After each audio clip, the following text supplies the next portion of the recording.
Why do people travel? Well, that's exactly what we're going to explore in the Unpacked Traveler. This podcast is about why we go, not just where we go. I'm your host, Rebecca Lacy, owner of NexTrek Travel. I've had a lifelong passion for exploring the world, and I believe that behind every journey is a deeper reason. There's something personal, emotional, or even transformational that happens when we travel. So in the show, we will be talking to people from all walks of life. We're going to unpack the stories, the motivations, and even the hesitations behind travel. Why do some of us feel an undeniable pull to see the world, and others are content just staying close to home? That's what we're exploring in each episode.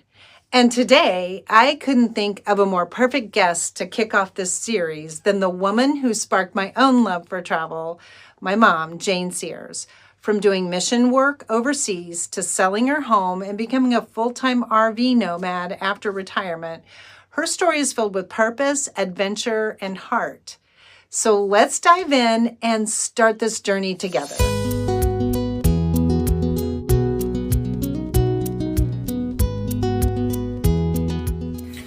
Mom, welcome to the podcast. Thank you so much. I'm so glad to be here. You know, I couldn't think of a better first guest since you were the inspiration behind all my wanderlust. And so to kick things off with our first podcast. So welcome to the Unpacked Traveler. All right. So tell me a little bit about, do you remember the first time you truly fell in love with traveling? Yes. Actually, I was just a little kid, and we took a vacation, which we seldom did. I remember we went to Yellowstone, and the thing I remember most about it was crossing a huge bridge, which scared the pee-wad out of me. and I didn't know a lot about geography or a lot of those things that now we look at when we travel, but it was just the experience of seeing new things and even things along the road that I've always been pretty observant that way.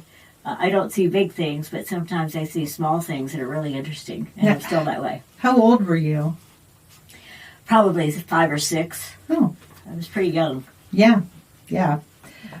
Was there something about that trip? I mean, did that introduce you to wanting to see the rest of the world, or?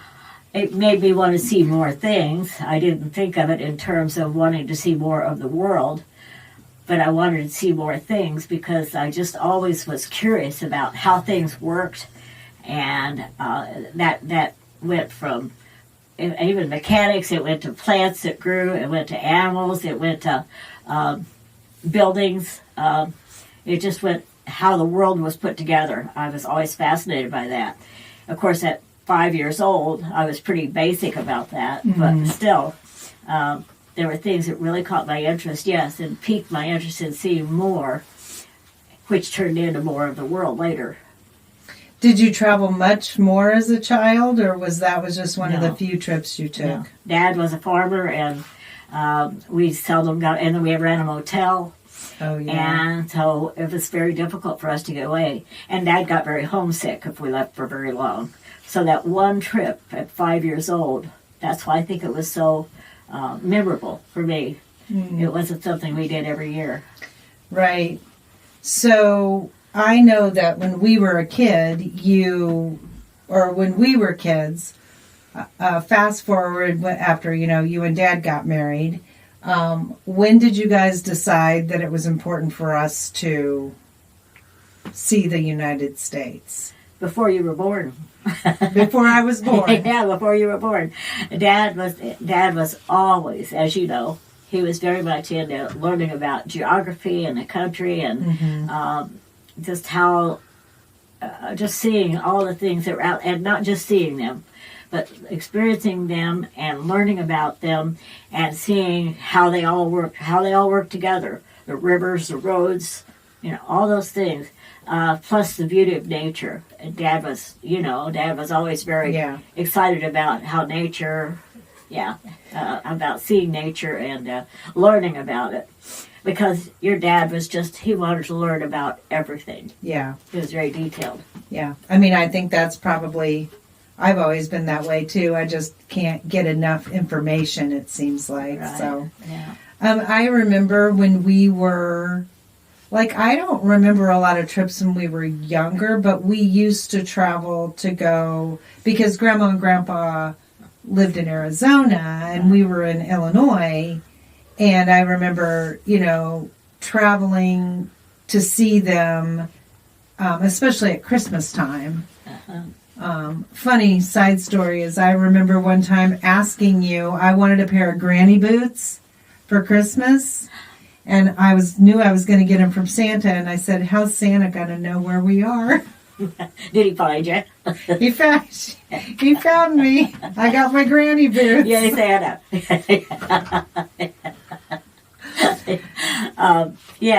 And we made that trip to Arizona oftentimes of course, within the winter. Yeah. But oftentimes the roads were bad and we had only the one car and all 4 of you kids, so 6 of us in the car. And when we first started, your brothers they were just babies. Yeah. So we had to put their carriers on the floor of the back seat. It was always very, very close quarters. But we sang, and we were singing all the way. We learned a lot of songs. Yeah. Yeah. Learned a lot of songs, played a lot of games along the way. I don't really remember exactly when. I think I remember doing the traveling. I looked so forward to the time that it came when we were gonna do the trip every year. And I remember being the one that was like, I'm going to clean the car. I'm going to clean the windows. I'm going to clean everything out so it'll all be good to go. But I remember just being so excited, mostly because it was just an escape. Uh-huh. It was just an escape. Yeah. I mean, we camped. We ate. We carried our food with us. We didn't get to eat out. We had to camp along the way. And I remember if we got to stay in a motel on the way home, that was luxury for us because we were in a hurry to get home. Yeah. But we always had 2 weeks vacation. And it seems like we didn't have a lot of money to do hardly anything, but we always had money to do the vacation. Yeah, it was a priority. Yeah. And there's times when we really didn't have the money even to do the vacation, but Dad and I both felt like it was worth whatever we had to sacrifice in order to get you kids, and for us too. It was for us too. We all needed that experience, and we needed that break, as you said. What'd you call it? An escape, yeah. And to go to Grandma and Grandpa's was always it was a nice experience to go to their house. And it was good for you kids to keep in contact with your grandparents that way, as far away as Arizona from Illinois. Yeah. So, I mean, I think that's why I have memories of trips. I know that I didn't take some of them as I got in high school, but that was because I didn't want to hang out with my parents anymore. Yeah, we remember that. So one of the things that makes your travels, this is after we've all left the house, but one of the things that makes your travels so unique is that a lot of them had a purpose beyond just sightseeing. You weren't just traveling for leisure, you were actually traveling to help others. So talk a little bit about the mission trips and basically how they shaped your view of the world. Because I know you started with mission trips in Mexico. Yeah. And of course, the travel was there before we started doing the mission trips. Yeah. It tied in nicely, and it maybe was the actual reason that we started doing, not the reason because we wanted to go help people. We wanted to serve the Lord somehow. Mm-hmm. And but we knew that travel had to be part of it. It just felt like it had to be because God had put that into us. And so we decided to do the first mission trip at a time when short-term mission trips were very rare. They were just getting started. To take a group somewhere for a week or 10 days in another country was a big deal. And so we did it. and we thought we'd do it one time. But we, as you know the story, I know, but we took the newspaper reporter with us because he was a friend of mine, wanted to go. He took pictures and everything down there, won national award for his pictures, and there was a write-up about the trip in the weekend journal of the State Journal Register.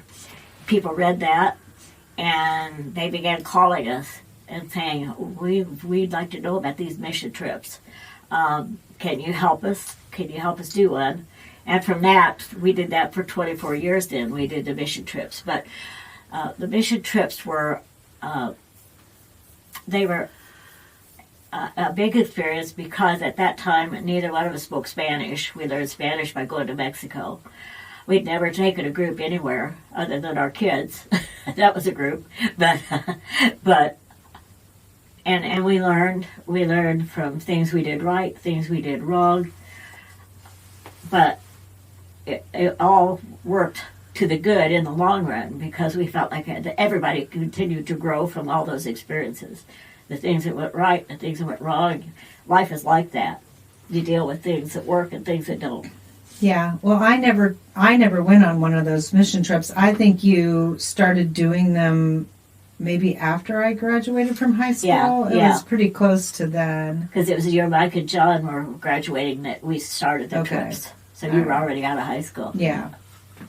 Married with babies, probably. Yeah. A baby. Yeah. Yeah. And then I know that, like, that led to other mission trips after you guys. I remember one year you went to Chile. Yes, we went to Chile with a group from Chicago. They were going to Santiago to work with an orphanage. And so we had the opportunity to go with them, and we thought, Chile, all right, working with kids, all right. So we went, and it was a whole totally new experience to be in Santiago, Chile. Huge city. I don't know how many million people lived in Santiago at the time, but it was huge. But we also got to go. We were there for Independence Day in Chile, which is a huge thing. Mm. And so we were able to go divide into pairs and go with different people that lived there and go to their homes and celebrate with them. I remember going all the way, I think we traveled 2 hours to get to where we went, to the people I went with. And I learned a lot about their culture. They asked me questions and I thought I should know the answers to these, and about America. Oh, yeah. And I should know the answers to these. But it made me stop and think maybe I needed to find out more about my own country, too. And we also went into the schools there in Chile. Okay. Which was an experience that we haven't had in very many places. But they wanted us to go in to the school, high school, to the English class and let the kids practice their English. So we did. And those kids asked us a lot of questions about the politics. They were very fascinated by politics in America. And George W. Bush had just been elected president. I think it was George W. Anyway, and they didn't understand how that worked, that all the people in America must have voted for him. We said, no, that's not how it works. Right. And so we explained to them how a portion of the people could elect a president. And they were just amazed at that. So because they were mad at the American people. They didn't like George Bush.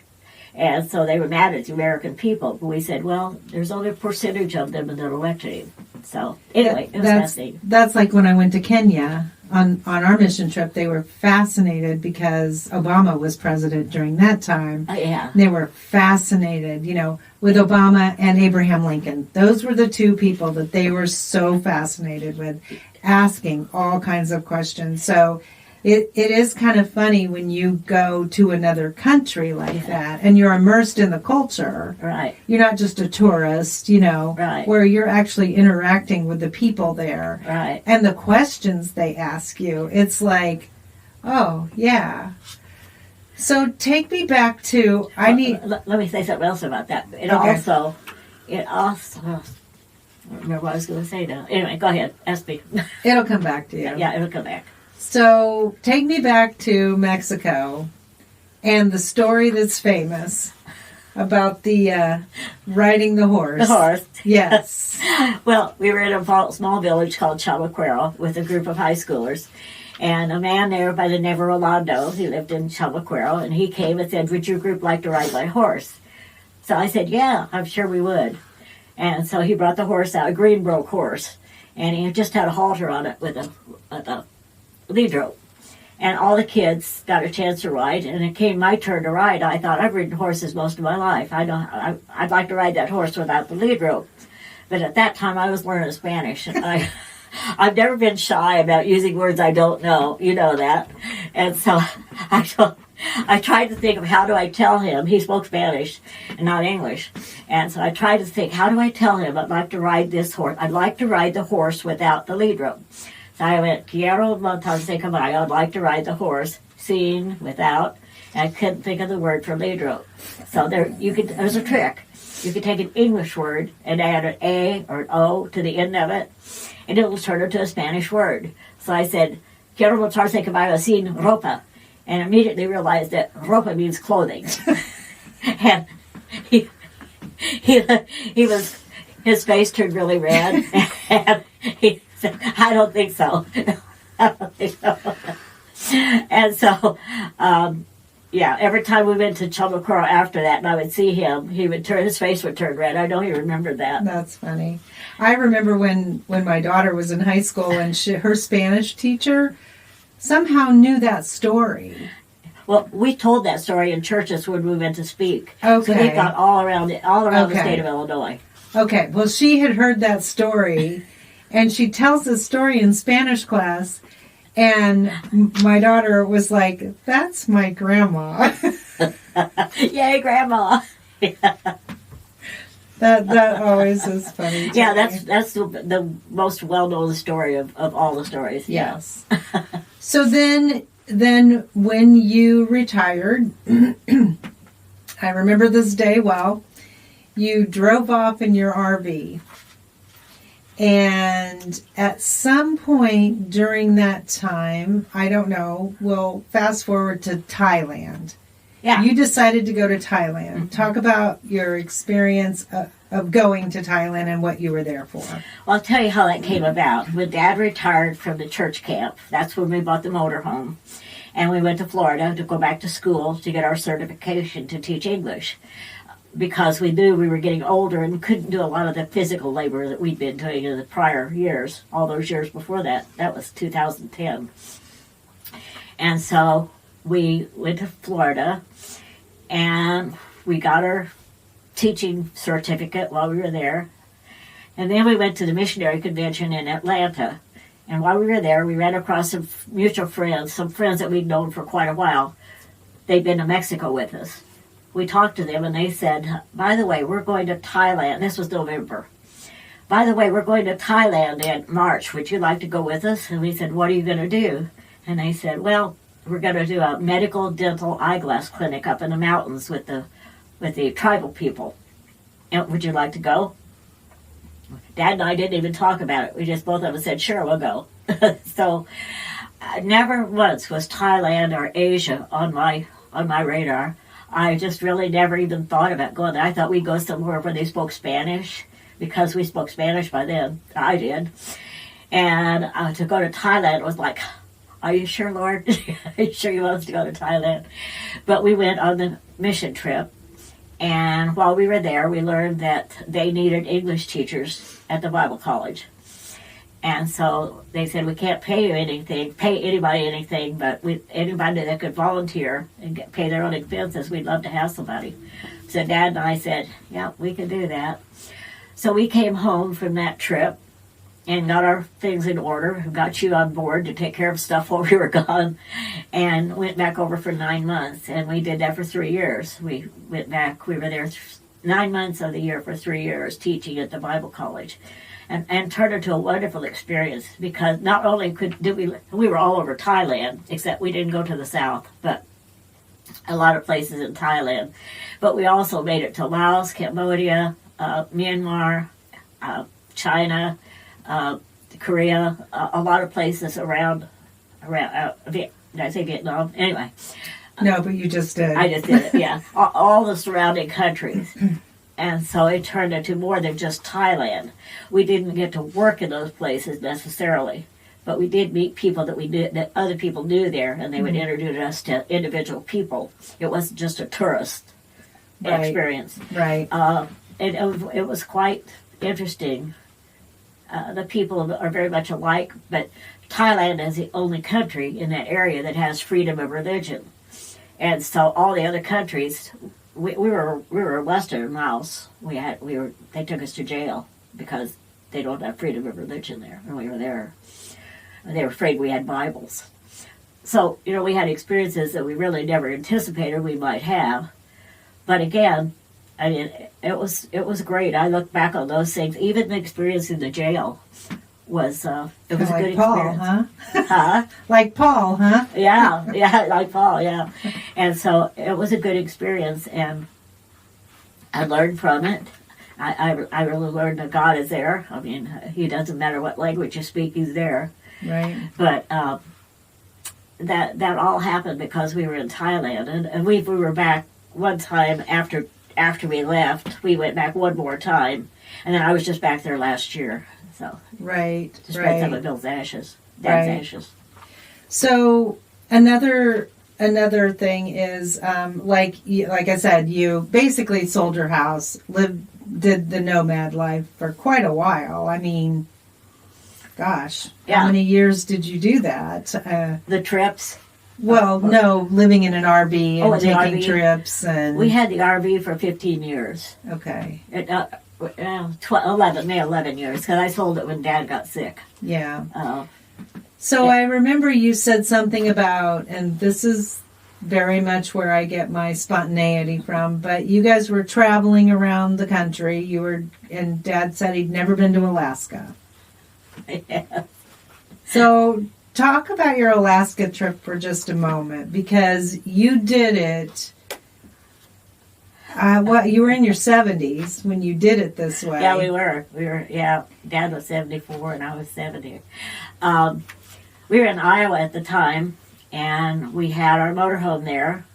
We had a truck that had just a camper cover on the back of it. Not a camper, but just a cover. The old pickup truck. I remember that truck. And I remember we were in the garage of the house we were helping to clean out. Long story there. And I looked at your dad and I said, I'd like to go to Alaska. We'd never been there. He said, I was just thinking the same thing. And so we said, that was on a Tuesday. And so Thursday we left for Alaska.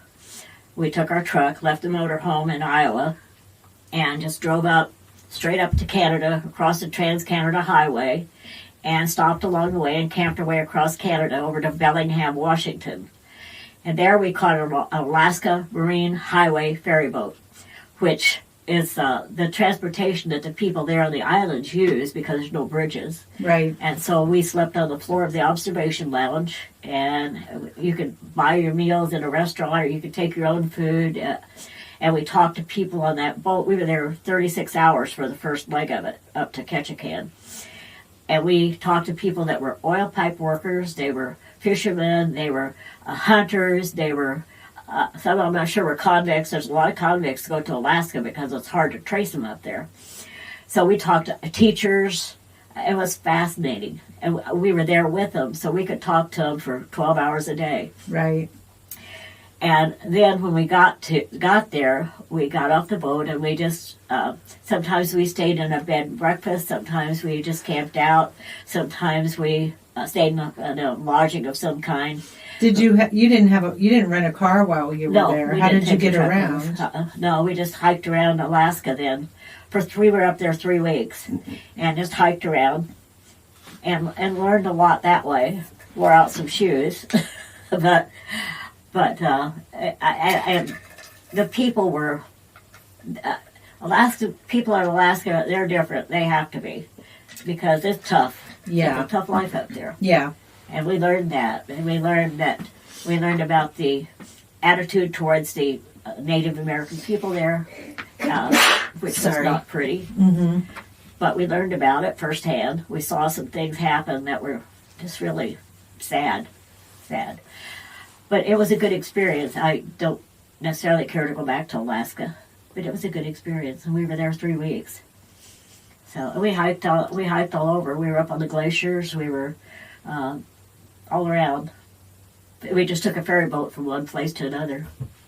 Well, I remember when Dad came home, he discovered he had that Widowmaker, and he'd been walking around Alaska. He had a 99% blockage in his Widowmaker artery. Yeah, exactly. Yeah. So, what would you say is one of your favorite places ever that you've been? I know this is hard. People ask me this question too. I've been to so many beautiful places, but at one point you went to Europe. I forgot about that. You went to Europe. Yeah, we worked in Europe. We worked in England with a little Baptist church, actually, in a small town. And that was an eye-opener, because people say the church is dead in Europe, in England. It's not. That little Baptist church had more influence in its area, and that's where it happens, is local people get together and they learn about the Lord, they serve the Lord, and all the churches serve together in this little bitty town of Wootton Under Edge, which was a wonderful thing for me. As a Catholic church, there was 4 different denominations of churches working together. So it's good. It was really good to see that. I came back and told the people here, and it was like, wow. I think, yeah, wow, that's true. But and I still have contact with most of those people in that little church there. What was your question now? Well, I asked you what was one of the most beautiful places you ever traveled to. The most beautiful place? Actually, it was the Isle of Skye in Scotland. It's the only place that I've been that lived up to its reputation. Mm. And sometimes with a place like that, it gets built way beyond. We were in Iceland, we were in Ireland, we were in so many places that have beautiful things to see. But Scotland, really, the Isle of Skye, just totally appealed to me. It was rough, it was rugged, it was there was big cliffs, and you could see the ocean pounding below that. And I just couldn't get enough of it. And we learned some history there too, which is always fascinating. And of course, Dad's family, the Grahams, were Scottish, and so he was pretty interested in some of that too. But Scotland probably was the place that was most beautiful. Other places may be more interesting, but beautiful. I can still picture it. I mean, I didn't realize how many countries you have been to. So, yeah, a lot. So I guess out of all of this, because basically, my goal with talking to people like this is I love to understand why people travel. And I love to understand the people who don't travel. That just fascinates me, why you wouldn't want to make discover other places. But in all of your traveling, what have you learned about people? Oh, I've learned that people have a lot of things in common. Basically, a lot of things in common. But of course, everybody's affected by their culture. And when you can go and actually be immersed in that culture, even if it's for a little time, it helps you to understand those people. And in the United States, we have the unique opportunity of having so many different kinds, so many nationalities of people living here. Yeah. Even here in this area. Right. That it helps to say, I know where that came from. I know where that belief came from. I know why they won't do that. I know why they do that. And it helps you to understand people. Because if you don't, you come at people through your own paradigm. Yes. Through your own experiences. Yes. And you do that, because you don't know any different. Right. Unless you learn. Right. And I'm like you. I don't understand people who don't want to travel. Yet, on the other hand, I tell people like that, if everybody, they said, oh, I'd love to travel like you did and just be gone. Or, so you know what? If everybody that were that way, there'd be no continuity in the world, because people wouldn't have jobs. There'd always be training new people. So we need people that stay put. Right. We need that.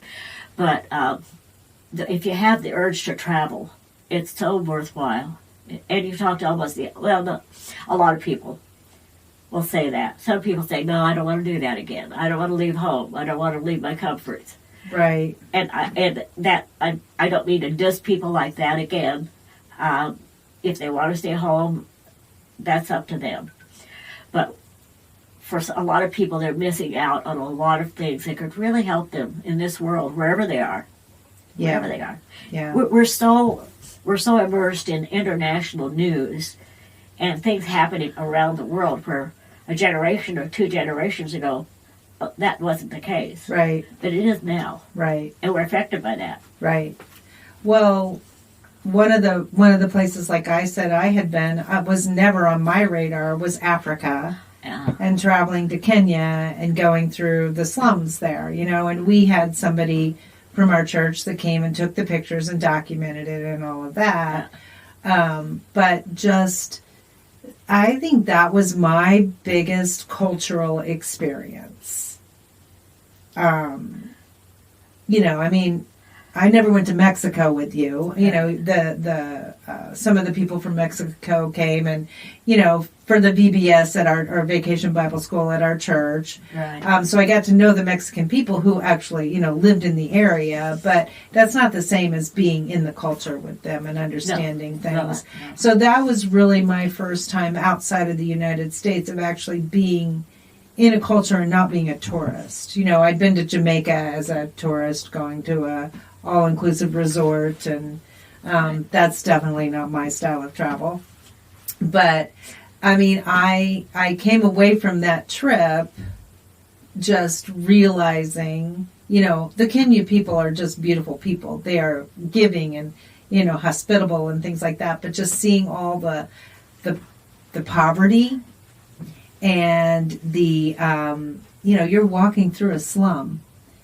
All these orphan kids, and it is just, a lot of people come back from those kinds of experiences and they say, oh, I'm so thankful for what I have, or maybe I need to pare down, maybe I need to simplify my life, but it's like, that's not really the reason why you're going. No. The reason why you're going is because you are connecting with the people. It's not, I don't think it's to look at your own situation. Necessarily. Let me share something about going to Mexico that was extremely valuable, not only for us to learn, but us to show other people that went with us. Because, like you say, the natural reaction, seeing people that live in what we consider poverty. Right. And Mexico isn't as bad as like Haiti, places like that, or Africa. Yeah, in Kenya they make $1 a day. Yeah. Yeah. And so, but the natural reaction for us, Americans, let's take things to them. Let's provide things for them. And after 2 trips, we said, we're not taking anything else down there.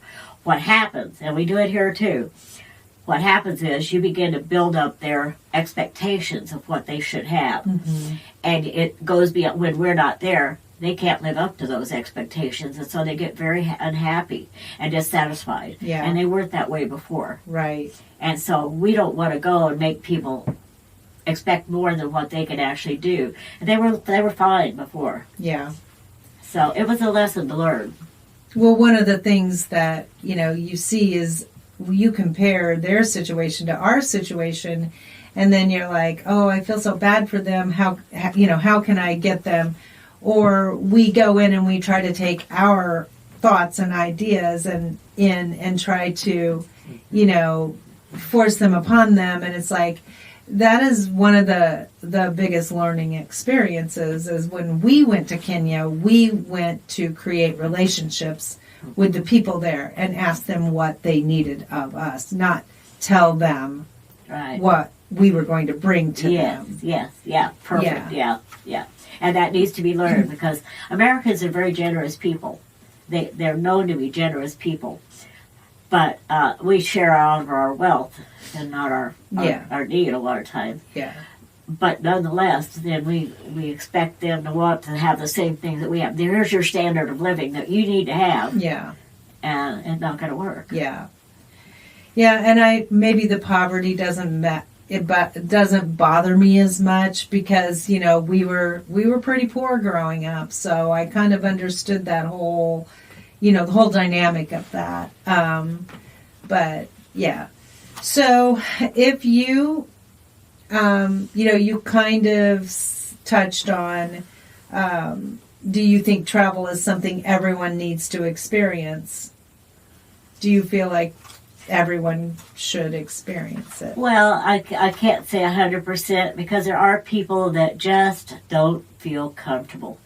And it could be from their childhood, it could be their personality. And traveling is, whether you drive, whether you fly, whether you take a boat, there's experiences you're going to have that you're not used to dealing with. Yeah, that's true. And so if people have anxiety about something from their past or from their personality, then I would put pressure on them to say, oh, you have to go do this. Yeah, I just encourage people. Yeah. Even if it's just go the next state over, or the next city over, or whatever. We had a lady with us when we were flying to go to Mexico, and she could not get on an airplane, but she decided she was going to do it. And we literally had to give her the Mr. T shot before she could get on the plane, but she did it. And then we came back to St. Louis and we landed in the middle of a tornado. Oh, that's fun. Yeah. All right, so one last question to wrap it up. If you could go back and do it all again, would you change anything? Would I change anything? No, I can't think of anything specifically. I'm sure if I thought for a while, I would think of little details. Yeah. But the big picture, no. Although, I would like to have started off the trips to Mexico and not made the mistakes culturally that we made with some of the first trips. But we learned from them, and I think that was part of the process of us doing that. There's no other way you can learn until you do it. People can teach you a lot of things, but until you actually experience being in a situation where people say, where you see need, and you think this is the way to handle it, but when you learn there's other things more important than the way you think you need to handle their need, then I think you're able to go on and learn more and accept a lot of things that you don't think you could have accepted. Right. Like you were saying, the poverty in Africa. Mm-hmm. Yeah, that's horrible. To live in a little shack and have dirt and filth around you. Yeah. And yet people survive that. Yeah. They survive it. Yeah. And we need to learn that our status in the world doesn't depend on how we live. God created all of us, and He cares about every person, and He knows. And yes, a lot of people go through hard times. Their lives are hard, but that's all part of this life. It's part of what happens in this world. Right. And if we're always straining, trying to make everything perfect, everything work the way it should, ain't going to happen. Yeah. I just thought of this. Would you say that you ever traveled for leisure? Oh, yeah. Yeah, we, especially in Europe, but we were already there. Right. We were there for 3 months. Right. And so once we finished working with the children, of course, we went to visit some exchange students that John and Deanna had in their home in Germany. Right, but I'm saying, did you ever take a trip, maybe Alaska, because Alaska was a leisure trip for you. Well, wait a minute. We're not going to call it a leisure trip because that is not how most people travel. I mean, we just need to get away and go to the beach, or we just need to get away and go to the mountains, or we just need to, there's always something. It's like, that's the way that I travel too. I don't just go sit on the beach. It's just, there's nothing wrong with that. People do it. That's what they need to get away. But I have to know. Yes, I know. I don't know what it is that I have to know, but I know there's something I have to know. And what's around? My thought was always, what's around that next curve? What's around that mountain? On the other side of that mountain, there's a curve there, and I know there's something interesting on the other side of that. Now I've got to get to it and find out what it is, and why it's there, and what it does, and how it works, and who uses it. And I think that to relax. I always felt like it was wasting time because I could be doing something. Me too. And so you know where you got that. And Dad was just, he wasn't nearly as, I would say, I was hyper about some of those things. Yeah. Dad was just determined Right. We're going to learn this, and we're going here, and we're going. He was very, what would you say, directed. He was very organized about his thoughts about what we were going to do. Yeah. But he wouldn't have it planned out except in his head. Right. Which always bugged me a little bit. But I learned to trust what he knew and how he worked. I learned to trust that. Yeah. So it was I would about my life. Especially the last part of my life, I can't think of anything I would change at this point. I'm sure I can if I look, but I'm probably not going to keep searching. I can't change it. Okay, so I know you've been a lot of places, and this is absolutely the last question I'm going to ask you. Is there any place that you have not been to yet that you still want to visit? I still want to go to?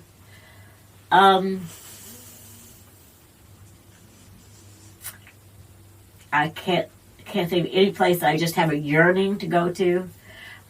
I'd like to go to New Zealand, but the reason is not right to go there. So I have never made Dad and I never made a priority to do that, because just to go to see the beauty of it probably would have been enough, but it wasn't in our hierarchy of things that we did. It had to have more priority than that, and it never did. Because we saw beautiful things a lot of places. Right. But just to say you've been to New Zealand, it was a biggie. Right. But I still wouldn't go there unless there was a reason to go. Unless I knew somebody there, or unless I was going to do something there. Yeah. I wouldn't. And maybe I need to learn to relax more, but I can't do it. Even now, even at 80 years old, I can't do that. I was going to say, you're going to be 80 soon, so I don't think that's going to change. Probably not going to happen, no.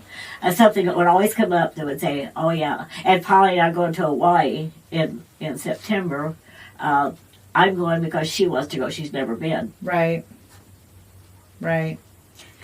Okay, so if you could leave listeners with one piece of advice about living a life of adventure, whether that's through travel, trying new things, or stepping outside of their comfort zone, what would it be? Stretch yourself. Stretch yourself. Don't pull yourself inward. That ends up being not very pleasant most of the time, because what you find inward is just you. Mm-hmm. And after a while, that runs out. That's true. So stretch yourself, even if it's just one step. And then be willing to take another one if that works okay. You might be surprised what you find out there. That's true. And that's a good note to end on. And, wow, I learned some things that I didn't know. So, all right. Well, thank you so much for being my first guest. Well, thank you for being my daughter. All right. That's a wrap.